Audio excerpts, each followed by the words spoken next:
রাত্রে 12টার সময় খবর পাইছি যে আমার ভাড়া করে একজন ফোন করছে যে মাসি আমি কইছি কে আমি বাজার থেকে করতেছি তাড়াতাড়ি আইয়েন বাজার বাজারে এবারে আমি তো সবার ফোন নাম্বার জানি না 2-3 জনের ফোন করছে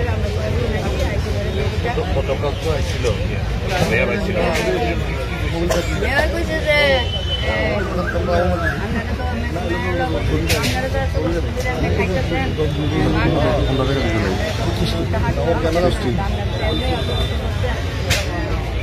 ঠিক আছে আমরা তো এত বছর এমনি খাইছি আপনারা দুধের জায়গা দেন দেন আপনারা ট্যাক্স দিন আর আমরা রিভলভার আসতে না করেন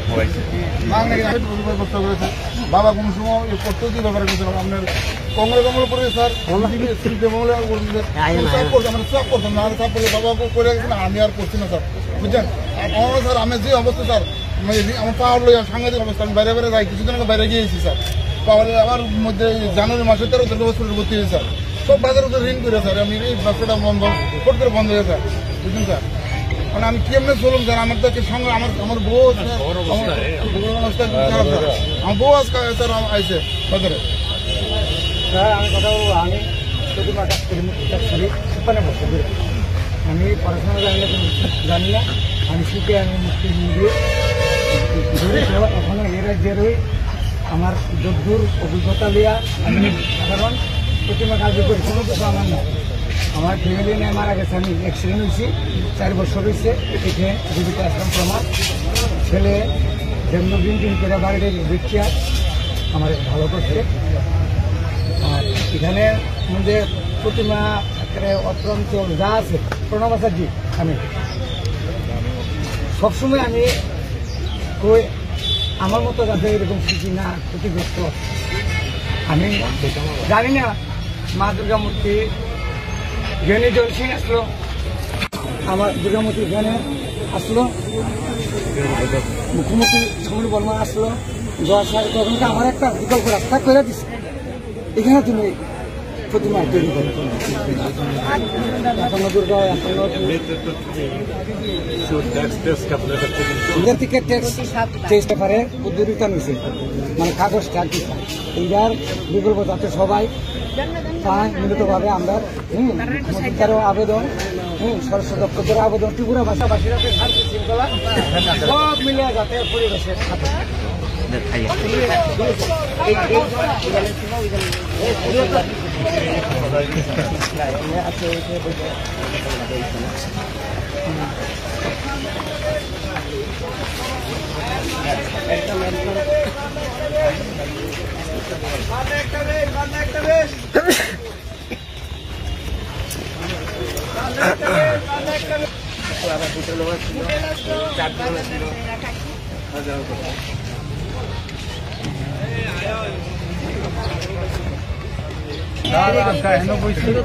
কথা বলে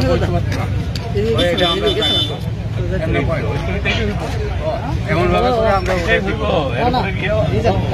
যে আসবো তারে উড়ে দেয় যে আসবো তারে উড়ে একজনে বলতে থাকেন ভাই আমরা জায়গা আমরা আগে থেকে বই আসছি ভাই আমরা জায়গা এটা আমরা মানে বাবার জায়গা বাবার সঙ্গে সবাই মিলে ইয়ে করেন একসাথে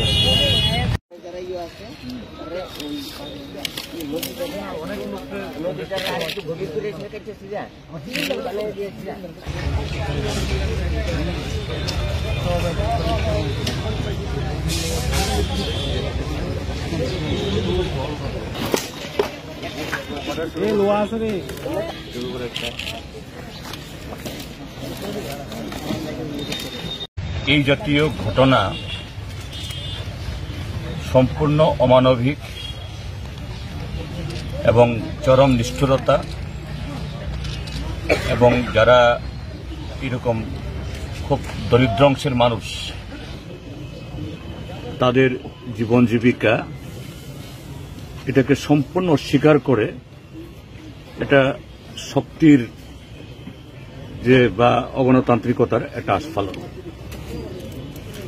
এই গভর্নমেন্ট এরা নিজেরাই বলে তাদের পরিচালিত কেন্দ্রীয় সরকার বা রাজ্য সরকার যে বিকশিত ভারত,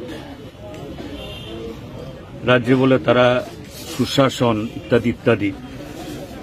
যদি তাই হয়ে থাকে, বিকশিত বা বিকাশ বা সুশাসন তার অর্থ কি হওয়া উচিত? যে প্রত্যেকটা নাগরিকের, প্রত্যেকটা পরিবারের তার জীবন জীবিকার ব্যবস্থা সুনিশ্চিত করা হয়েছে এরকম। তো এখন এটা ঘটনা যে শুধু এই লেকচুমনি বাজার কেন, আমাদের দেশের বা আমাদের রাজ্যের এরকম বিভিন্ন বাজার, শুধু আগরতলা শহর না, জেলা শহর, মহকুমা শহর, আরো জনপদগুলোতে অসংখ্য মানুষ তারা জীবন জীবিকা নির্বাহের জন্য এইভাবে সরকারি জমিতে এসে এদের ছোট ছোট বাছাই করে বা কেউ টেম্পোরারি স্ট্রাকচার করে তারা ব্যবসা বাণিজ্য করে। কেন? কেননা রাষ্ট্রের সরকার তাদের জন্য অন্য বিকল্প ব্যবস্থা করতে না পারার ফলেই এরা বাধ্য হয়ে এই পেশায় আসেন। এবং এখানে যারা ব্যবসায়ী দেখা যাবে অনেকেই ইউনিভার্সিটির ডিগ্রিধারী, বিএ পাস করা, তাদের ঘরে ছেলেমেয়েরা বহু কষ্টে তারা লেখাপড়া শিখিয়েছেন। যদি তাদের সে শিক্ষা অনুযায়ী বা ছেলে মেয়ে যাদেরকে তারা মানুষ করেছেন, তারা যদি সেরকম আয় করতে পারতেন, তাদের এখানে সবজি, মাংস, মাছ বা অন্যান্য ইয়ে করে বাঁচতে হতো না। তাহলে পরোক্ষে রাষ্ট্র অর্থাৎ সরকার, কেন্দ্র বা রাজ্য, তাদের ব্যর্থতার কারণেই এরকমভাবে ফুটপাত জবরদখল হয়, বাজারের গলি জবরদখল হয়, এইভাবে সরকারি দখল হয়। তাহলে ব্যর্থতা কার? তাহলে তারা যাতে সুশৃঙ্খলভাবে, সুন্দরভাবে নাগরিকদের স্বচ্ছন্দ মেনটেন করার জন্য ঠিক সেরকমভাবে করতে হয়, এই দায়িত্ব প্রথম রাষ্ট্রের, নাগরিকের না, জনগণের না। জনগণের কাজ তাদেরকে সহযোগিতা করা। হ্যাঁ, এই লেকচুমনি বাজার, গোল বাজার, বটতলা বাজার এগুলি সুন্দর হোক, পরিকাঠামো তৈরি হোক, আয়ের আরো নতুন নতুন দরজা খুলুক, আমরা সবাই চাই, আমরাও চাই। আমরা একদম খোলা মনে আমরা সবসময় বলে থাকি সরকারের উন্নয়নের সঙ্গে আমরা আছি। কিন্তু এটা কোন ধরনের পদক্ষেপ? হ্যাঁ, ওরা বলবে আমরা তো নোটিশ দিয়েছি, আমরা তো মাইকে অ্যানাউন্সমেন্ট করেছি। একটা নোটিশ দিলেই, একটা মাইকে অ্যানাউন্সমেন্ট করলেই 30, 40, 50 বছর ধরে যে ব্যবসা বাণিজ্য করে তারা সমস্ত পুঁজি খাটিয়ে এখানে সংসার চালাচ্ছেন, তাদের এই 2 দিন আগের, 3 দিন আগের এই নোটিশে তার বিকল্প তৈরি হয়ে যায়। তাদের সাথে বসা উচিত না? তাদের সাথে বসে ঠিক আছে, আপনাদেরকে আমরা বিকল্প ব্যবস্থা করব, সেই সাপেক্ষে আপনারা একটু অন্য জায়গাতে কদিনের জন্য ব্যবসা বাণিজ্য করুন। এবং যদি সরকারের ঠিক সেরকমভাবে পরিকল্পনা থাকে, আমি তো বলবো যে কাটা খাল, হ্যাঁ, খাল আরো প্রশস্ত করতে হবে, গভীর করতে হবে। এখন আধুনিক প্রযুক্তি এসছে, একদিক থেকে খালটাকে বড় করা, প্রশস্ত করা, ক্ষয় প্রণালী যাতে আরো মসৃণ হয়, তার উপরেই এরকম পরিকাঠামো তৈরি করে যতজন এই ব্যবসায়ী উচ্ছেদ হয়েছেন, ক্ষতিগ্রস্ত হয়েছেন, তার থেকে 2 গুণ, 3 গুণ, 4 গুণকে বসানো যায়। কত হবে এখানে সব মিলে? না না, এটা যারা উচ্ছেদ হইল, ক্ষতিগ্রস্ত হইল, কিছুই না এখানে যে জায়গাটা আছে। কিন্তু মূলত হলো পরিকল্পনার অভাব, দৃষ্টিভঙ্গির অভাব।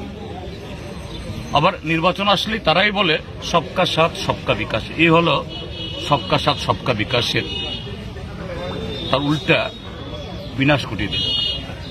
যাই হোক, গতকালও আমাদের পার্টির তরফ থেকে এসছে, আজকে আমরা আবার এসছি। আমাদের বিধায়ক সুদীপ সরকার, আমাদের আরেকজন বিধায়ক সুরেন্দ্র নাথ, নয়ন আছে, সামনে বিধানসভার অধিবেশন আছে। আমরা জোরালোভাবে আমরা তুলব, শুধু অধিবেশন অপেক্ষা করব না। আমরা উন্নয়নের বিরুদ্ধে না,